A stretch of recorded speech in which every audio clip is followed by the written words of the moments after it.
Welcome everybody to this episode of Greer Method, the podcast.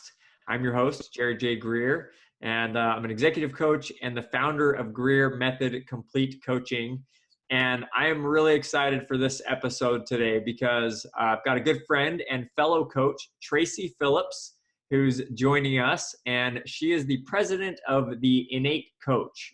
And so they do a lot with mindset, helping you to strategize around your mindset, life leadership coaching, and helping people to feel empowered so that they can perform and live at their best. So we met, I think, via LinkedIn, and just hit it off. And she's got a ton of experience that we're going to get into. She's got a really cool story. So I'm going to let her share some of that. But welcome, Traci, to the show today. Thanks, Jared. It's great to be here. Thanks. Thank you. Can you share, so I know you've been a coach for quite some time. Can you talk to us just real briefly about how you got into coaching? Because I think your path was a little unorthodox. Yeah, my whole entire life, I think, if you talk to my family, it's been unorthodox. So in 2012, I actually got into holistic health coaching because it was something that, coming from Colorado, it's just what we did. We called it lifestyle. Everybody else is like, whoa, you're an expert in health. I'm like, oh, that sounds great. So, I had actually come from a career in education, in language. And so that had been his career. And once I had my daughter and she was off to kindergarten, I thought, what do I want to do next? And so because health had always been a lifestyle and something I was good at, that called me. But soon into it, I found that it really wasn't calling me the same way. And I kind of unpacked that a little bit. It was really more around mindset. A lot of people, we've been very conditioned in our society, even in holistic health, to look at things as where's the quick fix, right? Like what's the diet that's going to fix me? Yeah. What's the exercise regime that's going to fix me? And it's like a purple pill, but just in a more holistic form. And for me, I was more interested in the mindset that got us to make the decisions we make to begin with. And so, that kind of crisis mindset wasn't conducive to the way I thought. And it wasn't until I started to get some clients that were more those movers and shakers. I call them racehorses or rock stars. And they didn't want me to give them the fix. They really just wanted the support to take them to the next level. And I realized, these are the people I really enjoy working with. And where do I find them? And what I found was a lot of them were entrepreneurs, so small business owners and corporate professionals. When I kind of followed my I guess you could say my zone of genius and started to kind of transition more into what I call identity and performance coaching. Mm-hmm. So helping bring people home to themselves and what is that? What is that authentic identity? Different from what people have told us we're good at, or even what we've experienced in life that we're good at, but really diving into maybe what we came here, to be, and to define that better for ourselves so that can affect our performance. And quite frankly, it's like hacking into the flow. It just makes things easier because we're doing what we came here for. Love that. So many people walking around kind of inauthentic, trying to fit a mold, trying to meet somebody else's expectation, somebody else's standard. So definitely appreciate that. And you were teaching French, is that right? As an educator? I was teaching French. So my master's is in curriculum development and education. And so I was teaching little boys French. So I always joke that it's like, I can pretty much find a way to make everything applicable. Like if I can make French relevant to little boys, I can basically help people make anything relevant in their lives. That was a tremendous experience. I can only imagine. I love the idea of rainforests and rock stars because I think that's, as coaches, sometimes you get pulled in because people want to be saved and they want to be pulled off the couch. And certainly we like working with people who are ambitious and driving and just maybe have run into, hey, how do I actually get to that next level? Or what tool or strategy can I use that I'm not thinking about? People that are already moving. So awesome. So we know who you work with. what are some of the themes that you find early on, especially as it relates to identity? So, I mean, where do you start with helping somebody find their identity? Well, that question, because that, people like, but, identity, like, what, I mean, is this have to do with gender specification? But I'm like, Yeah. sometimes it could, it depends on what you're searching for. But, for me, finding my own identity was kind of interesting, especially in coaching. It was, and I know we're going to get into this in a little bit, maybe right after. But when I had been coaching for a little bit, I ended up working with a woman, and she introduced me to a transformational men's program that she was running. And what she said to me was, I feel like you could be very beneficial in helping in the program because you could help with your linguistic profiling skills to help these men identify, find their identity based on what they've been communicating to themselves and to the outside world. And I remember sitting there going, what are you talking about? And she said, you don't know that you do this thing called linguistic profiling? I'm like, I have no idea what that is, and I don't know what you're talking about. So for me, it was a deep dive into discovering, as I always say, white rice doesn't know it's white, right? Because it has no perspective. The color's right up on it, so it doesn't know, like, hey, white rice, you're white. Oh, I didn't know. Like, I didn't see that. And that's where my coaching name comes from. The innate coach is, we have these innate gifts that many times, because it's a lens we look through, we don't look at it as special or different or unique, or even know that that's the lens we're looking through, that we miss altogether what value points are. And for me, I'd been doing this my whole life. It's what I got in trouble for as a kid, when I would say to the adults, I'm like, wait, that doesn't line up. What you just said and what you just did are incongruent. I didn't use the word incongruent as a kid, but, like, something doesn't add up. And I was so curious that I just kept asking questions, like being put in the corner and told that I'm too nosy and all these things. And now I understand what that was about. It was picking up things that didn't add in people's language. And so, like I said, I've been doing that since I was little. I came into the world to do that. And it is now transitioned into a great value add for people who, want to learn about where they're holding themselves back and how they can increase their performance based on what they learn. So that piece that we dive into is like, what can we dig up and discover that you maybe don't even look at as a value? In fact, if anything, if you don't look at this value point, you might act a detriment. And if we flip that viewpoint, you might just discover your greatest gifts, and then where that positions you based on those findings. So let's just go right there then, because the men's program that you were a part of, you were working, tell us a little bit about what that was, where it was located, not necessarily the exact location, but what was the environment, and then who was the audience, what did the men's group, who was it made up of? Well, so they oftentimes say that the greatest things that happen to you in life are the ones that are the least expected, right? Where you stumble into a room and you're like, how did I get here? What am I doing? That was definitely that experience. So like I just said, I was introduced and invited to help facilitate this transformational men's program at Butner Federal. And for those people who don't know anything about Butner, it's a federal prison here in North Carolina. It has, it's one of the largest. It actually has 4 different camps. There's the medical facility, the medical center, as well as 3 other camps that are the maximum, the kind of medium, and then the minimum security camps. And so I was in the minimum security camp. That's where the white collar crime, or the criminals who broke,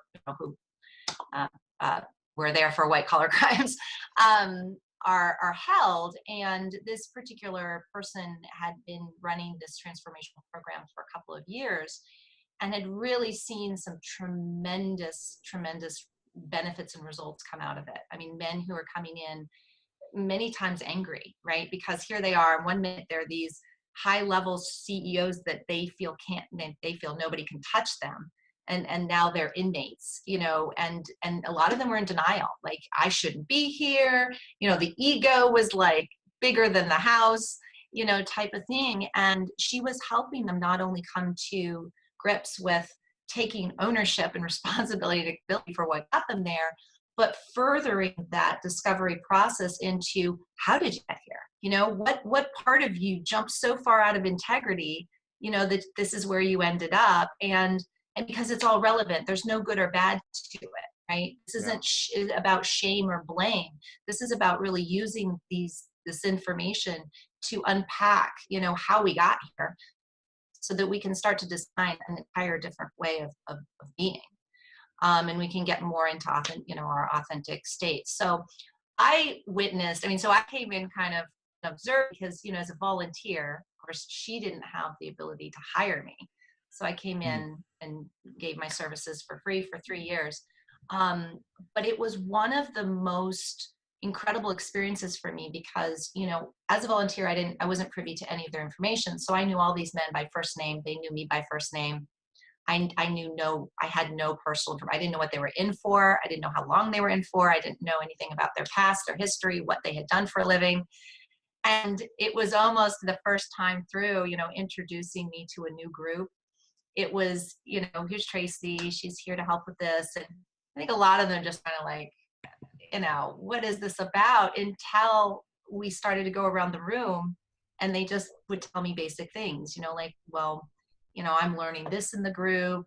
This is how I feel about it. And I started to tell them what I heard in their language.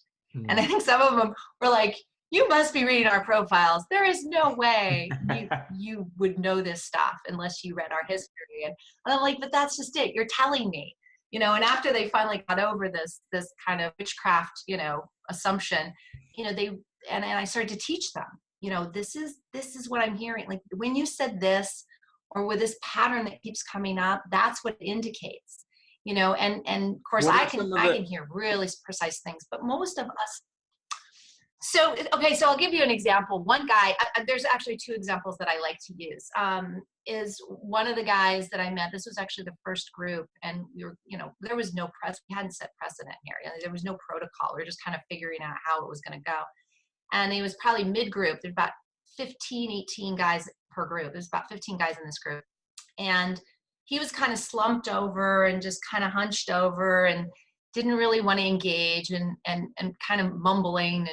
And at one point, I said, do you have like an older sibling, younger sibling, like middle child? And he just looked up at me and he's like, yeah, I'm the middle of 3 boys. And I said, were you the pack horse in the family? And he was like, what do you mean? And so I just kind of started to explain to him what I was not only seeing. Of course, I was in front of him, so I could see his nonverbals as well. Sure. But what I was hearing, and he just suddenly was like, okay, what is this about? This is kind of freaky, but it's also interesting at the same time.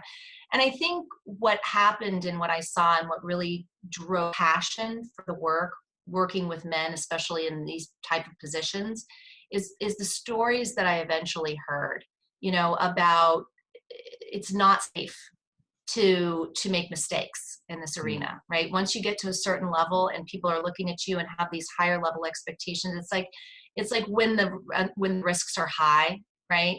You don't have the same wiggle room.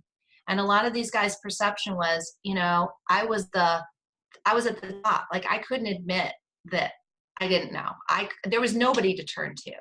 There was too much money riding on the line. There was too much, or whatever, you fill in the gap, that they didn't feel that they could actually turn and ask for support. And that's what caused them to end up making the decisions and choices that they made that got them where they were. And really what got me was when many of them said, we were just the ones that got caught. This is pretty standard procedure in most operations, right? And I thought, whoa, this is much more common than we know. And that probably explains a lot of why we have so many issues with so many of, our entities in this culture, right? Our educational system, our governmental system, it's not just corporate America that we're talking about, right? There were people who came from various different governmental agencies. In fact, one guy had worked for the feds, right? He was doing things for the feds and the feds turned him in. Wow. So he was the fall guy. So I mean, there was nothing that Yeah. I probably didn't see. No major criminal activity as far as guns and killings and that kind of thing, but a different sort of stepping out of integrity and feeling like once you did that, there was no going back, And did right? you, Like there was you can't just, like, once you stepped out, that's where you lived. yeah, did you find that as the prominent theme that maybe some of the illegal activity was then to cover for a mistake or an error or an oversight? Was that kind of the norm?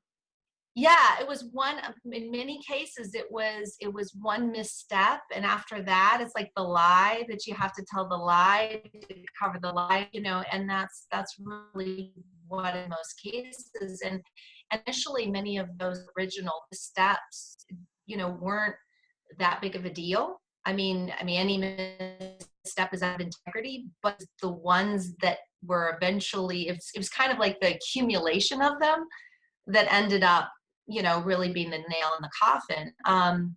More than anything, and what we talked about, it wasn't so much the committing of crimes, but what that did as far as eroding their own self-trust of themselves and where they held themselves in self-esteem, right, and self-regard or self-worth. And that was what was making it difficult for them to kind of climb out of that hole. It's like, well, I deserve, either I'm totally in denial or I deserve this, and either way there was no self-forgiveness going on. There was no communication with self of like, okay, let's really dig in, and with compassion and care, but also with accountability and responsibility, and let's really look at what happened here so that moving forward we can do things differently. There was none of that going on initially, right?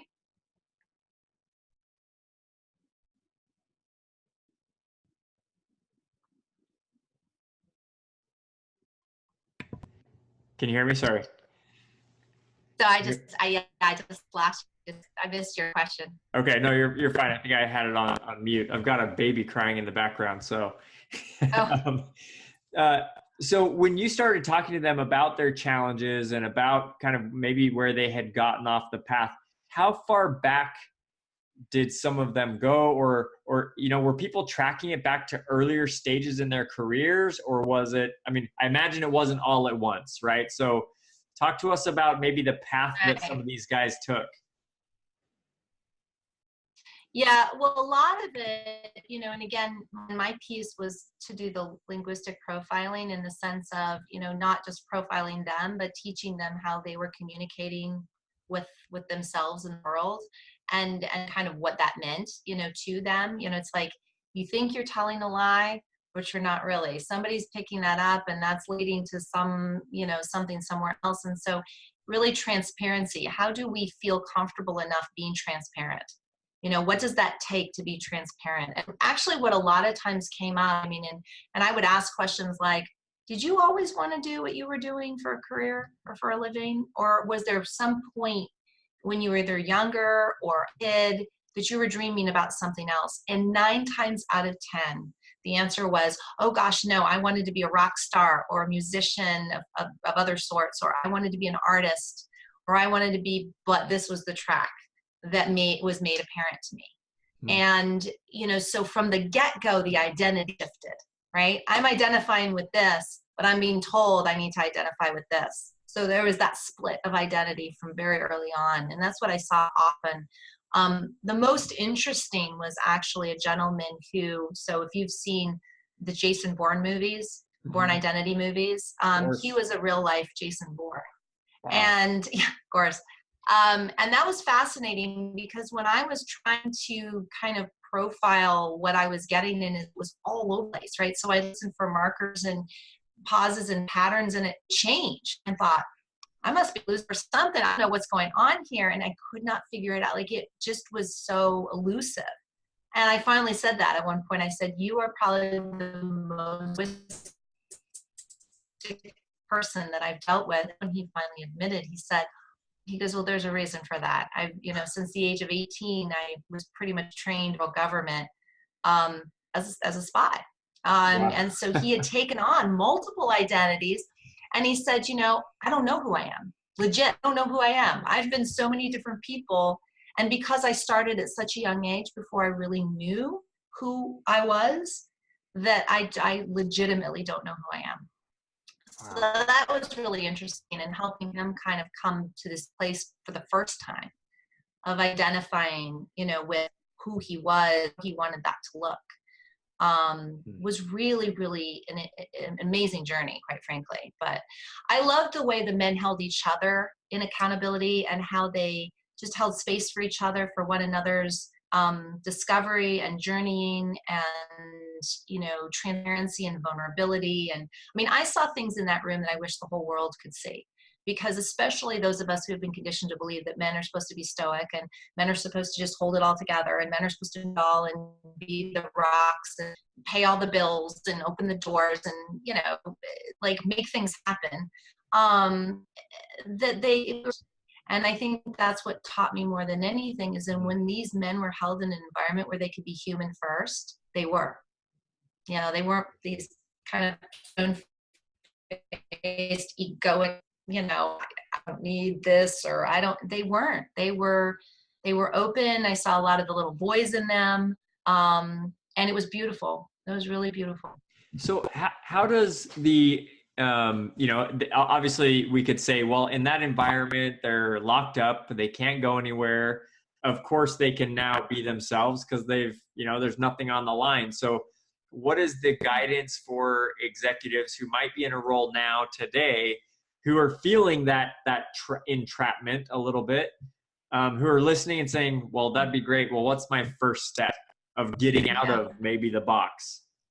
Yeah, that's a great question. And quite frankly, that was kind of the connection I made, is I'm like, wouldn't it be great if I could work with these people before they got to this point? Yeah.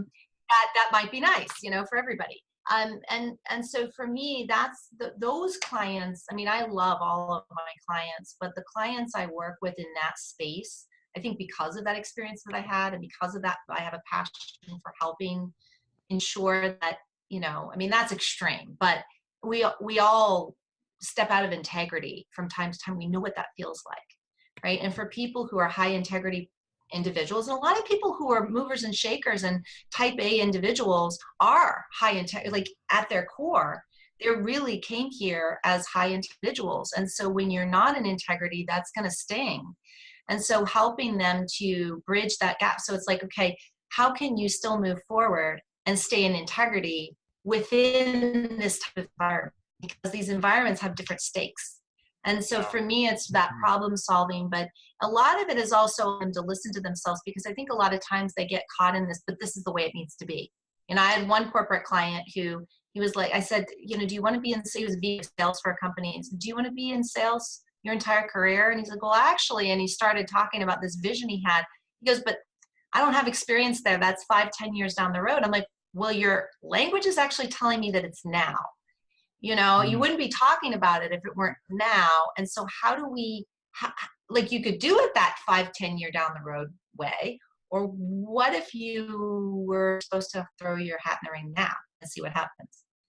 And that was a really big identity for him when he realized that he could do it, because he ended up getting that job he wanted now as opposed to 10 years later. But at the same time, he realized that the reason this kind of stuck place of this is how we do it, like I have to do it that way, was because of other people's expectations. Yeah. Explain to him this need from you. You need to stay in this, or this is what you have, use your career path, or this is what you have credentials in. You don't have experience here, so you can't do that. How many times do we hear we can't? Why? I mean, look at some of the most famous productive people in the world, or dropouts of some sort, because they just realized that the path that that they had been given was not the one they wanted to follow, right? And so they chose to follow their own, identification of what that was, and they've become very successful in those wheelhouses. So, it's a lot of that is helping people. And because it's not coming from me, it's not me as the coach saying, hey, this is what you should do. I'm merely translating what the language is telling me. that people can't really argue with their own language. They could argue with my translation, Sure. and sometimes they do. But often it's like, who's talking now? Is that the ego that's trying to protect you in the safety zone, and or is because you don't know, or is that really legitimately not landing? Is it's not resonating? And they usually say, well, it's fear. It's landing, and that's what's causing it. And it sounds like there's a lot of protection of that, whatever that identity that they've kind of embraced, and thinking, okay, well, if I wanted to do this, now I can't go through the same process that I went through to get good at this thing. I have to wait, and we all do this in some degree. We have to wait until we're ready, until the stars align, until we're everything's set up and perfect. Then I can make that leap, and it usually is 5 years down the road, 10 years down the road, when I get the new promotion, or when we make more money, or when the kids are grown up, or all of those different hurdles that we like to throw out there, as I call them, smoke screens. That really are just their distraction, and they're fake, and we can just go right through them if we are willing to kind of face that truth. And so it sounds like the mistakes are, they started maybe early, the departure of their identity. Let's say that their integrity's gone. How does somebody get integrity back? If you've had so many repetitions of being out of integrity, how do you get that back? That's such a question. Well, one of the things I always tell people is if you set a goal, you set an intention, make sure that it's something, we get this as coaches, right? We start with, what we know we can do, like take little bites, that we know we can make that progressive movement forward until we start to actually, believe in our ability to take those steps forward, right? And then we can start taking maybe larger steps. But we want to bite off. We don't have more than we can chew. And, part of that is because what happens is we've had so much experience with with erosion of our self-trust. Every time we say, oh, I'm going to do that, and then we don't, that erodes a little piece of our self-trust. We are like, and again, we wonder why we get to a point where we're not willing to, people say, I don't do resolutions, because that we're so, non-self-trustful, that we're like, oh yeah, if I make a promise, I'm not going to keep it. So why make the promise?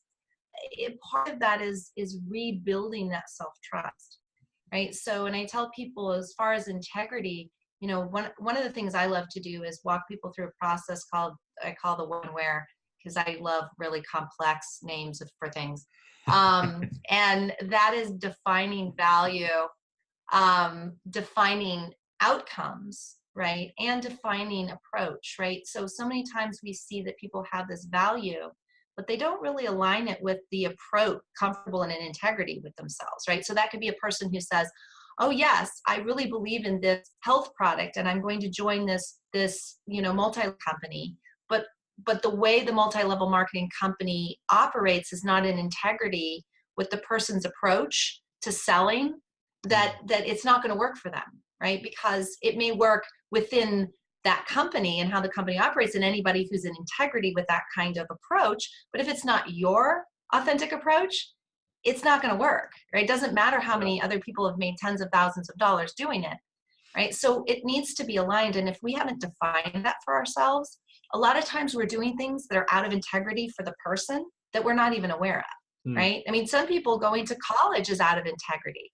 right? They're these visionary people that, like, sitting in a room is like, it's like pulling teeth, but they're doing it because they were told that's what you need to do to get to the next, and yet it's not in integrity, right, with them. So, a lot of it is first defining it. We don't really know what the match is until we know what it is. And so being able to say, okay, from a linguistic standpoint, what are my top value points? My top values. What are my top approach words, characteristic traits that would describe how I approach things in life, that it's is congruent with who I am. And then environments and outcomes, where are those environments that best support me to be at my best, right? To perform at my best, as well as what kinds of environments am I being drawn to create, right? Because there's certain things that, we're just not I always say all day long, I may seem like a genius in my wheelhouse. You take me out of my wheelhouse and I look very different. And I think that's true of all of us, right? Because Yeah. we're not a genius in everything. We're a genius in the areas that we came here to be genius in. How do you, and I agree with that wholeheartedly, right? Like, I mean, it's hard to be authentic in a place where we don't jive with it. But how do we toe that line between finding what's comfortable versus avoiding what's uncomfortable?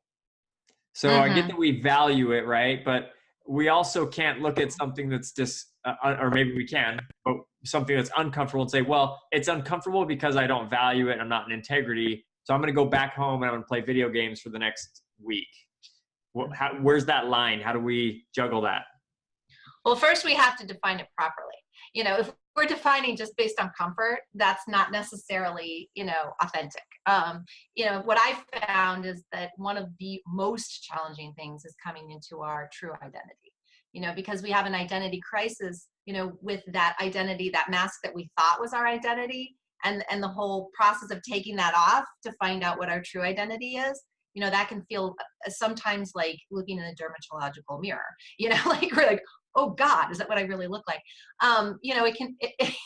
It can be sometimes, and it was for a lot of these men, drastically different from what they actually have thought themselves to be their entire lives. And that can be a bit of a rude awakening. So I actually find that coming into our true identity is not comfortable most of the time. But once we are able to accept and let go of, those qualities. And again, it's a grieving process. Like when that false identity comes off or is being peeled off, it's like it is a death, and we get to grieve it. That's important, is just to say, and in some cases it's not the whole part. Some parts we retain, other parts we let go of. I mean, it really is different for everybody. But I don't find that it's an easy process, right? I can't say that it's simple, but it's not easy. It can be very challenging because of that differentness. But I thought I was this, and this is my security. And so part of it is that identifying with security as not being a role or an identity as we look at it kind of from the outside in, like as a mask, a label. That's awesome. I love that. Yeah, not as a label, but as the core, right? Like, so if I can ground myself to who I am, and that's really the importance of defining identity, then I don't have to grab a hold of things or even the label of my identity and how the world looks at that as my grounding force. So if that goes away, suddenly I don't have a grounding force. I don't have anything to root to, And so there's this whole I always look at it this way. When I explain to clients from the beginning, and my go-getter clients, they want their to-do list, like, give me lots of homework, and I want to be busy for 2 weeks. And I said, okay, rude awakening here. Number one is that you have worked, and many of them will say, I've worked with other coaches and I've learned all sorts of things. So, I just want to tell you, I've already been coached and great, but to do, right? Not to be. We've been taught you need to do this to be that, right? When really we came here to be this, and from this place of being this, we choose to do that. And so that shift, like, I don't have them write goals, I have them write intentional statements. One client said, well, what's the difference between a goal and an intentional statement? I said, goals are what you do. Intentional statements are who you want to be, right? It's actually who you are, but you need to define that for yourself, because you're doing it, but you may not know what you're doing. Right? Superman needs to know he can spin, steal, and fly to be effective. So we need to know what those things are in definition terms. But that really helps, I think, shift that. But as people are like, I don't know how to just be. Does that mean I don't do? Like, no, you're still doing. You're just doing from a different perspective. But it's an interesting process to watch people go through. I love that. So I follow a similar type of approach working with my clients, but I think the beauty of that, like you're saying, is when you determine who you're going to be. And I personally believe that we don't find it or discover it. I think we decide it. And then we go after it, and we create experiences of it. We find evidence of it. So if we say, you know what, I want to be kind, as a CEO, there's going to be times where maybe you feel like you can't be kind, and so that's where you got to lay down the hammer. But if you really embrace being kind, then you will hold others accountable in a kind way. You will still do it as being kind. And so I just think that makes a ton of sense, that when you shift and you recognize, okay, who am I going to be? Then the to do takes on a completely different filter. And you may do some of the same Absolutely. things, but in a different way. And so leaders should definitely take note of that for sure, because you can get lost in the label of I'm the boss. But what you're saying and what I'm hearing is you need to first say, okay, what type of leader or what type of person do you want to be? And then examine, okay, how does that leader actually hold others accountable, or design a compensation plan, or all of those different things that a leader will do. Totally. You know, one of the things that, so when we're describing words that basically help define our value, a lot of people will come up with the word leader. And what I'll point out to them is, I said, a leader is a role, right? A leader isn't a descriptive word. You know, it's a role that we play, you know. But what type of like what you think leader of your dreams, what words come up, right? Other than leader, right? Courageous, vulnerable, like what are those words? Like that's what we're diving into. It's the descriptive words, not what you think you are as far as title. But a lot of us, you know, how do we describe when we introduce ourselves? What's the first thing we say? Is our name? Are we our name? No. And then the next thing we may get into is what we do, right? Is that who we are? No, that's a role, right? Or a daughter, or those are all roles too. So then people are like, I'm a human. Yes, good place to start. Right? Like, so focus on the being part. But I love what you said about that. You know, it's absolutely true. And that's where we start. And if we start from that place and we use it as you say like a GPS, right? Mm-hmm. Like GPS helps us get to where we want to go, right? Those words, people, they're like, okay, I've come up with these words. What do I do with them? I said, well, you can use them in content, right? Whether that's website, marketing, advertising. You can use it in networking, right? When you stand up to do your 30-second, this is who I am, you know, you use those words because they're your power words, because it's who you are. But more than that, you can use it as a tool to keep you, like I use it. I have a great story when I went in and did a talk one time, and I was focusing on my what, how, and where. And I would do this in the car if I was going in to do, you know, some presentation. I would sit there and get really clear on, this is who I am. This is how I choose to come across. I want to be seen, right? And this is my outcome. This is really what I feel like I'm here to deliver. And I would go in. Well, so I did this, and in the middle of my presentation, this woman stands up and starts just attacking me. Something in my presentation triggered her. I won't get into all of that, but she just started like personally yelling. There's a room of like 250 people. It was like networking, lunch and learn kind of thing, and big round tables. And just as like, and so the NC is trying to, you know, all of a sudden I'm like, just let her go. And so she's just blasting me. And what was interesting is, of course, that had never happened like that. Yeah, I'm sure. But certainly not since I had become intentional about, I don't know, hopefully none of us, you know, get that kind of thing. But what it ended up being was an amazing testimonial to this process.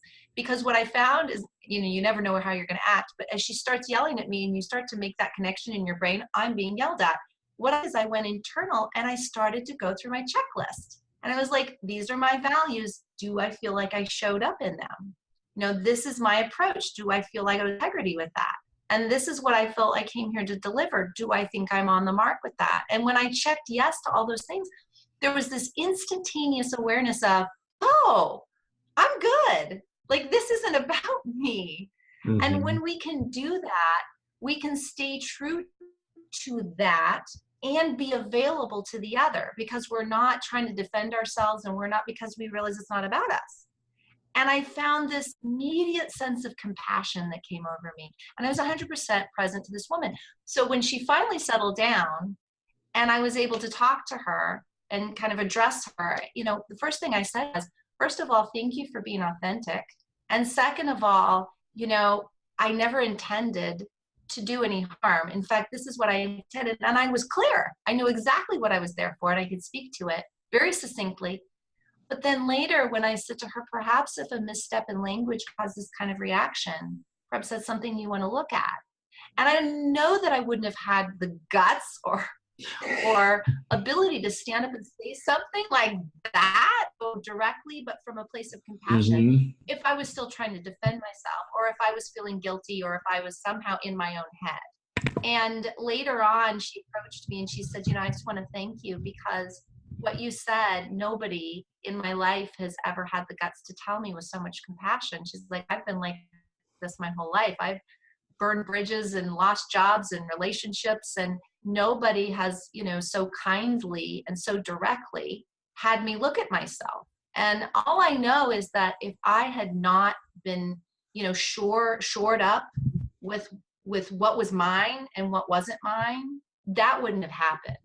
I always tell people when I tell that story, it's like, I'm not any Mother Teresa. It's not, I'm not this perfect person that's just so in control of herself all the time that I make all this great impact.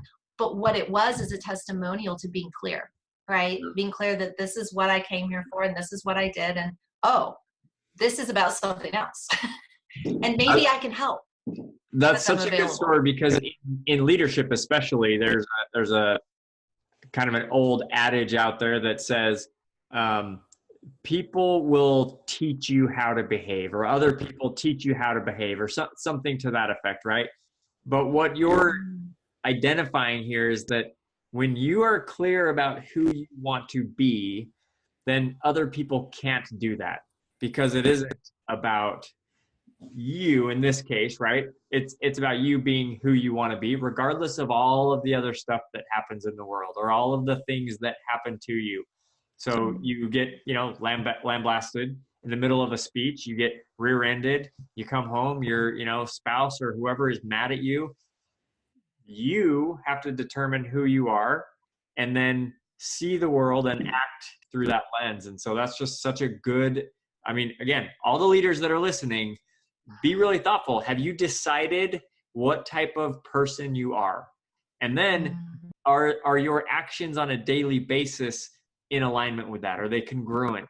So that you can say, yeah, I'm living as who I am choosing to be. Or are you just kind of, reacting to how everybody else thinks you should be, or through what the labels are, all that kind of stuff. So we're almost out of time, Traci, and I want to just go back to this men's group a little bit. What are some of the regrets that you heard from them? Here are people who have reached the upper echelons of their careers, the highest levels, prestige, power, money, all of that stuff. What did they regret most as you got to know them and learn their kind of inner thoughts? That's such a great question, Jared. I would really say that one of the ones that came to the surface a lot was being present, which, again, kind of goes back to that being. If we're able in the moment and make decisions based on what we know we really want for ourselves, and choosing that future based on the present, we create it in the present, right? So, when we step away, is looking at that present moment, is that something we're proud of and we're integrity with? And a lot of them said that, they're so busy doing that they weren't present to the being, right? So the time with loved ones, the amount of time, a lot of them lost relationships when they were incarcerated. A lot of them, some of them lost even whole families, right? Their children didn't want to have anything to do with them. So the regret was really that loss, but looking back even further, that if they had established more of a state of true presence, being present physically, but being present emotionally and energetically and spiritually. And I've got my daughter behind me, so wave to the camera, honey.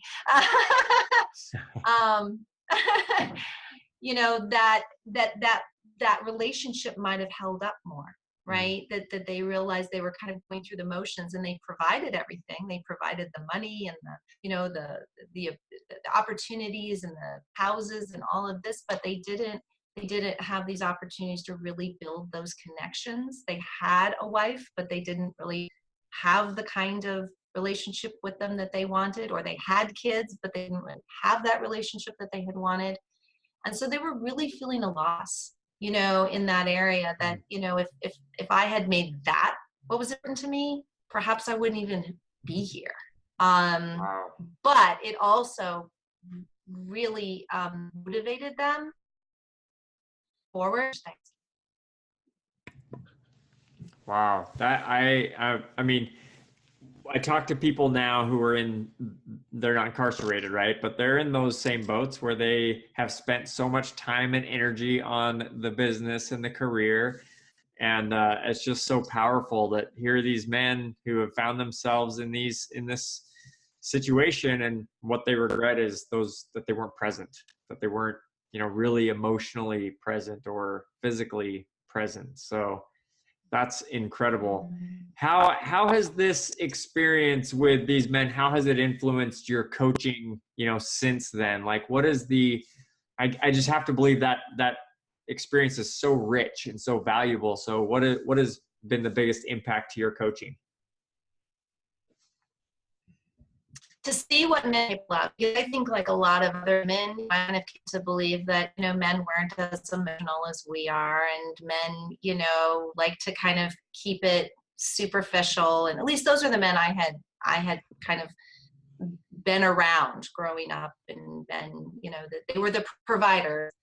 Things happen, but they weren't lovingly supportive people. And what I saw from these men and what they were capable of, coming from this place of being very hard, coming in, but then through the process, you could see those layers being peeled off and their true identity coming forward. And these men had the biggest hearts, but also to see how they connected together, right? To see how men bond when there are no limits placed. As a woman, sitting back was one of the most beautiful things I think. People talk about sunsets or talk about, flowers blooming or whatever. I mean, I think that's got to be one of the most beautiful things I've ever seen. And what it taught, that it's possible, that we're human first and gender second. Well, not even probably second, but somewhere down the road, but we're human first. Mm-hmm. And I got to see these men as human. And what that opened my heart to is wanting to see more of that.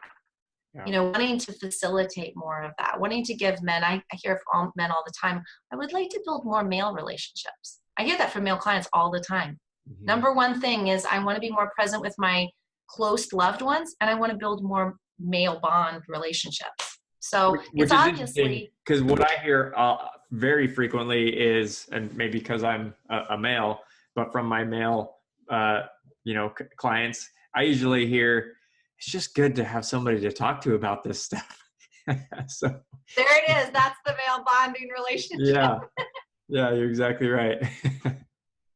Yeah, I love it.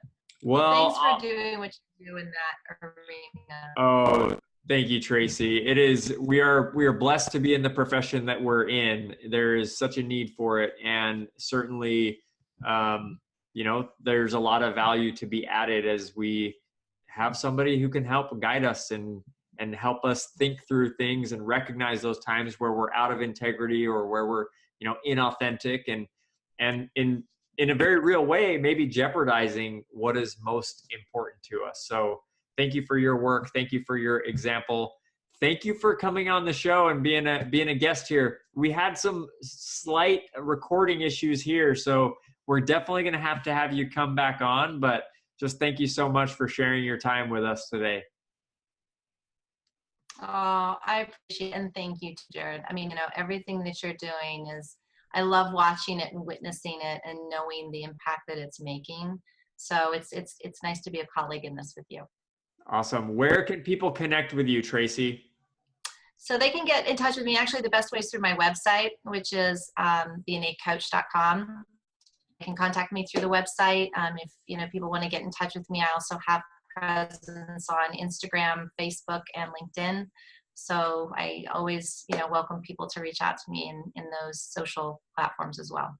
Awesome. Traci, she knows her stuff, everyone. So definitely get in touch with her. Thank you for your time. We will talk with you next time.